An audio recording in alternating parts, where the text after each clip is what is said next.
ஒரு தாய் அங்கத்திலே 10 மாதம் நான் கருவாகி பிறக்கவில்லை. என் அப்பா சூரசேன மன்னன். சூரசேன மன்னன்.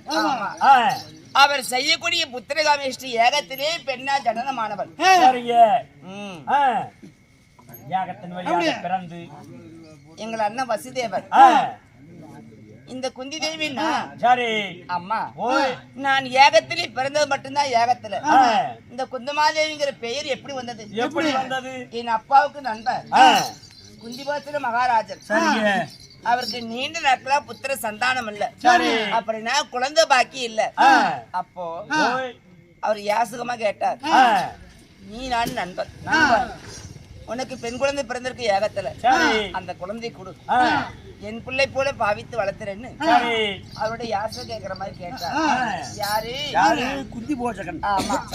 அப்படி குந்தி போஜன மகாராஜனுடைய எங்க அப்பா சூரசேன யாசகம் கேட்க அவர் என்னை தத்து பிள்ளையை ஒப்படைத்தார்.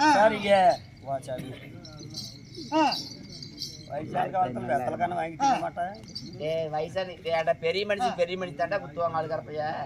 ஏண்டா உன்ன மாதிரி தலைவாரி குடிச்சா குடிச்சு வாட்டர் போட்டு தெரியவ. பெரிய மனுஷன் வயசான காலத்துல நம்மள போல ஒரு கேள்வி வந்துக்கிறான்னு சொல்லி குத்துறாங்க. அதுக்கு என்ன பண்றாங்க? ஒரு இடத்துல நல்ல மனுஷன் வீட்டுல படுத்துவோங்கிறது.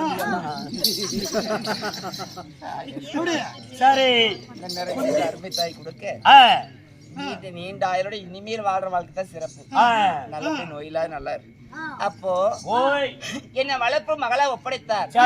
அவர் வளர்த்தி வார்வு செய்து என் தந்தையார் பெயர் ஞாபகார்த்தமா என்ன குந்தின்னு பெயர் வைத்தார். நீ குந்தி குந்தி குந்தி தேவி. நான் அப்படி குந்தமா ஹெவியா இருந்தாலும் நான் யாரும் மாலை இட்டவன். ஆமா சாமி, யாரு வேற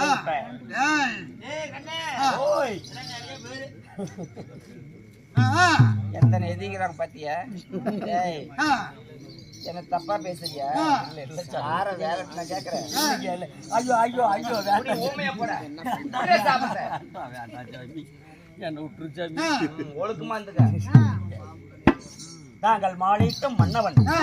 என்ன மாலையிட்ட மணவாளி யாரு? யாரு? என்னுடைய பேருட்ட கணவர் மாலையிட்டு எப்படி வாக்கப்பட்டவன். இப்ப இருக்கிற நிலைமை என்ன? என்ன ஆட்சி சொல்றேன். சொல்லு.